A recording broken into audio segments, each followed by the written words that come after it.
স্বাগতম জানাই সবাইকে আজকের ভিডিওতে। আজকের ভিডিও টপিকটি অনেক অদ্ভুত হতে চলেছে।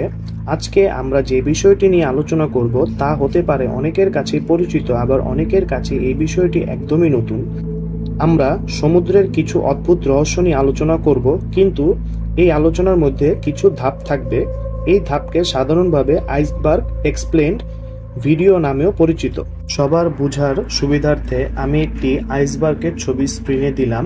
আইসবার্গ জিনিসটি হচ্ছে এরকম, আপনারা যত এটা ডিপে যেতে থাকবেন তত ঘটনাগুলো অদ্ভুত এবং শুনতে অবাস্তব মনে হবে। তাহলে চলুন কথা না বাড়িয়ে ভিডিও শুরু করা যাক। অ্যাটলান্টিস এর বিষয় সর্বপ্রথম প্লেটোর গল্পের মধ্যে সর্বসাধারণের মধ্যে প্রচার হয় এবং অ্যাটলান্টিস শহরের ঘটনা পৌরাণিক শহর হিসাবে অনেকের কাছে পরিচিত। প্লেটোর গল্পতে উঠে এসেছে অ্যাটলান্টিস শহরের জনগণ অ্যাথেন্সের জনগণের উপর আক্রমণ করে এবং এর কারণে পৌরাণিক দেবদেবীরা অ্যাটলান্টিস শহরকে অভিশাপ দিয়ে আটলান্টিক সমুদ্রে ডুবিয়ে দিয়েছে।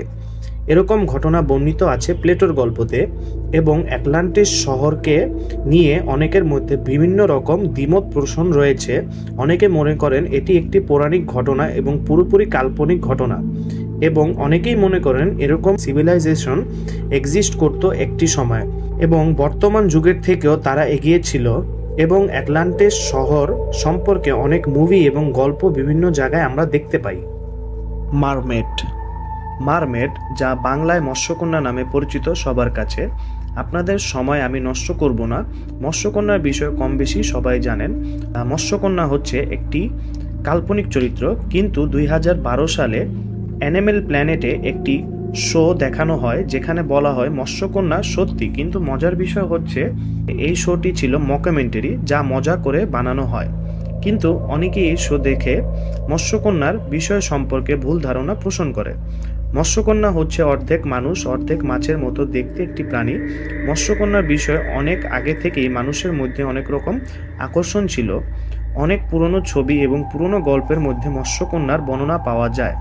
অনেকেরাই এরকম দাবি করে তারা মৎস্যকন্যা নিজের চোখে দেখেছে, কিন্তু কোনোদিন প্রমাণ হিসাবে তা মানুষের সামনে আনতে পারেনি। মৎস্যকন্যার কঙ্কাল বা মৎস্যকন্যার অবশিষ্ট পাওয়ারও দাবি করেছে অনেকে, কিন্তু বিজ্ঞানীরা রিসার্চ করে দেখেছে এগুলো অন্য কোনো প্রাণীর অবশিষ্ট। তাই বলাই যায় এই মৎস্যকন্যার বিষয়টি পুরোপুরি কাল্পনিক। কিন্তু মৎস্যকন্যার বিষয়টি নিয়ে মানুষের মধ্যে এখনও অনেক আগ্রহ রয়েছে। থ্যালাসোফোবিয়া হচ্ছে সমুদ্রের তলদেশ নিয়ে ভয়। সমুদ্র এত গভীর, অনেকের ভিতরে এটার প্রতি ভয় কাজ করে। বিজ্ঞানীরা মনে করেন এই ফোবিয়াটি আমাদের পূর্বপুরুষ থেকে এসেছে, কারণ ওই সময় মানুষ জানতো না সমুদ্রের তলদেশে কি আছে। এগুলো নিয়ে মানুষ একরকম ভয়ভীতি কাজ করত, এবং মজার বিষয় হচ্ছে মানুষ এখনও জানে না সমুদ্রের তলদেশে কি আছে, কারণ সমুদ্র তলদেশের 80% এখনও মানুষ আবিষ্কার করতেই পারেনি। ওল্ড সি মনস্টার, সমুদ্রে অদ্ভুত কিছু জীব নিয়ে বিভিন্ন সময় বিভিন্ন পৌরাণিক ঘটনায় তাদের বর্ণনা পাওয়া যায়। এগুলো বেশিরভাগ সময় কাল্পনিক প্রাণী হিসাবেই মানুষ গণ্য করে, কিন্তু অনেকেই মনে করে এগুলো সত্যি। এক সময় আমাদের সমুদ্র দাপিয়ে বেরিয়েছে। এসব প্রাণীদের নাম গ্রিক মাইথোলজি এবং বিভিন্ন পৌরাণিক গল্পতে এদের নাম পাওয়া যায়।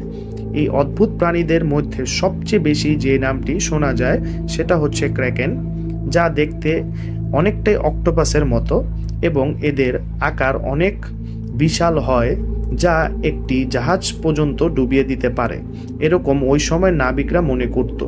কিন্তু এক সময় বিজ্ঞানীরা দেখতে পারলো এরকম আসলে অক্টোপাস আছে যা অনেক বড় হয়, কিন্তু পৌরাণিক ঘটনাতে যেরকম বর্ণনা আছে যে তারা জাহাজ ডুবিয়ে ফেলে, আসলে কিন্তু তেমনটি নয়। বারমুডা ট্রায়াঙ্গেল সম্পর্কে হয়তোবা আমরা অনেকেই শুনেছি বিভিন্ন বই অথবা পত্রিকার আর্টিকেলে। বারমুডা ট্রায়াঙ্গেল নিয়ে অনেক ধরনের রহস্য রয়ে গেছে সাধারণ মানুষের মধ্যে। বারমুডা ট্রায়াঙ্গেল সম্পর্কে মানুষ আরও জানতে শুরু করে 1960-এর দশকে। উড়োজাহাজ এবং নৌপথের জাহাজ ইত্যাদি ওই স্থান থেকে হারিয়ে যেত এবং কোনো রকম ছাপ না রেখে বিমান, জাহাজ এগুলো নিখোঁজ হয়ে যেত। বারমুডা ট্রায়াঙ্গেল নর্থ আটলান্টিক মহাসাগরের দিকে অবস্থিত। মায়ামি শহর থেকে বারমুডা এবং পোর্টোরিকো পর্যন্ত বারমুডা ট্রায়াঙ্গেলের অংশ হিসাবে ধরা হয়। বারমুডা ট্রায়াঙ্গেলের আরেকটি নাম হচ্ছে ডেভিলস ট্রায়াঙ্গেল। এই জায়গা নিয়ে এখনো মানুষের মধ্যে বিভিন্ন রকম ভয় ভীতি কাজ করে, কিন্তু অনেক বিজ্ঞানীরা মনে করেন বারমুডা ট্রায়াঙ্গেল বলতে তেমন কিছুই নেই, কারণ পৃথিবীর অনেক জায়গায় এরকম ঘটনা ঘটে প্রতিনিয়ত। কিন্তু সাধারণ মানুষের মধ্যে বারমুডা ট্রায়াঙ্গেল সম্পর্কে এক ধরনের ভয় রয়ে গেছে, তাই অনেক মুভি, গল্প, উপন্যাস বারমুডা ট্রায়াঙ্গেলের নামে প্রকাশিত হয় এবং মানুষ তা দেখতে এবং পড়তে একরকম আনন্দ পায়। মেগলাডন। মেগলাডন এই প্রাণীটি আনুমানিক 17 মিলিয়ন বছর আগে এই প্রাণীটি সমুদ্র দাপিয়ে বেড়াতো, কিন্তু বর্তমান সময়ে এই প্রাণীর কোনো অস্তিত্ব নেই। কিন্তু অনেকেই এখনো মনে করেন এই প্রাণী সমুদ্রের তলদেশে হয়তোবা থাকতে পারে। এটি আনুমানিক 60 ফিট এর মতো লম্বা এবং ওজনে আনুমানিক 75 টনের কাছাকাছি ওজন হতে পারে বিজ্ঞানীদের ধারণা। কিন্তু এখনো মানুষের মনের ভিতরে এক ধরনের ভয় কাজ করে এই মেগলাডন প্রাণীটি নিয়ে। গ্রেট প্যাসিফিক গার্বেজ প্যাচ।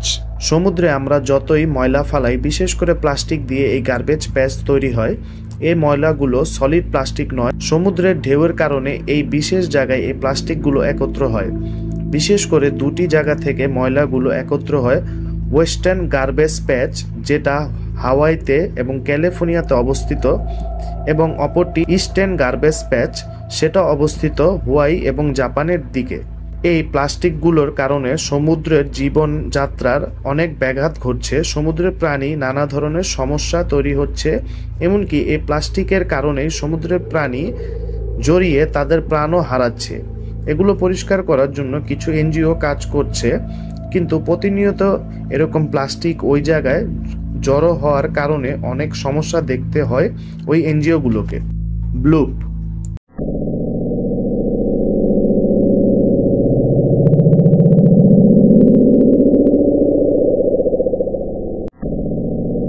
ব্লুপ শব্দটি সর্বপ্রথম সমুদ্রের তলদেশ থেকে পায় ইউএস এর National Oceanic and Atmosphere Administration, সংক্ষিপ্তে NOAA সংস্থাটি। 1997 সালে এই শব্দটি প্রথম বিজ্ঞানীরা আবিষ্কার করে। বিজ্ঞানীরা সর্বপ্রথম মনে করেছিল এই শব্দটি কোনো বড় সামুদ্রিক প্রাণী থেকে এসেছে, কিন্তু একসময় সেই প্রতিষ্ঠানের কিছু বিজ্ঞানীরা একটি থিওরি নিয়ে, ওই থিওরিতে বলা আছে এটি অ্যান্টার্কটিকায় সেই বরফ যখন ফাটল ধরে তখন ওই ফাটল থেকে এই শব্দ উৎপন্ন হতে পারে, বিজ্ঞানীরা ধারণা করে। কিন্তু এই শব্দ নিয়ে মানুষের ভিতরে এখনও প্রশ্ন এবং অনেক আকর্ষণ এখনও রয়ে গেছে। টাইটানিক। RMS টাইটানিক একটি ব্রিটিশ জাহাজ ছিল। 1912 সালে 15 এপ্রিল এই জাহাজটি ডুবে যায় একটি আইসবার্গের সাথে ধাক্কা লেগে। 1912 সালে 10 এপ্রিল জাহাজটি রওনা দেয় ইংল্যান্ড থেকে নিউ ইয়র্কের উদ্দেশ্যে। টাইটানিকে আনুমানিক 2224 জন প্যাসেঞ্জার এবং ক্রু ছিল। এই জাহাজে আনুমানিক 1500 প্যাসেঞ্জার মারা যায় বলে ধারণা করে ওই দুর্ঘটনায়। এতগুলো লোক মারা যাওয়ার পিছনে কারণ ছিল পর্যাপ্ত পরিমাণ লাইফবোট না থাকার কারণ। এই টাইটানিক নিয়ে একটি মুভিও আছে জেমস ক্যামেরুনের, এবং এই টাইটানিক জাহাজ দেখার জন্য সমুদ্রের তলদেশে 5 জন ব্যক্তি সাবমেরিন দিয়ে টাইটানিক জাহাজকে দেখার জন্য যায়। ঘটনাটি ছিল 2023 সালে 18 জুন, এবং সেই 5 ব্যক্তিরই মৃত্যু ঘটে এই টাইটানিক জাহাজ দেখতে গিয়ে। এই ঘটনা টাইটান সাবমের্সিবল ডিজাস্টার নামেও পরিচিত সারা বিশ্বের কাছে। ধন্যবাদ সবাইকে ভিডিওটি দেখার জন্য। আজকে এই পর্যন্তই থাকলো এপিসোডের।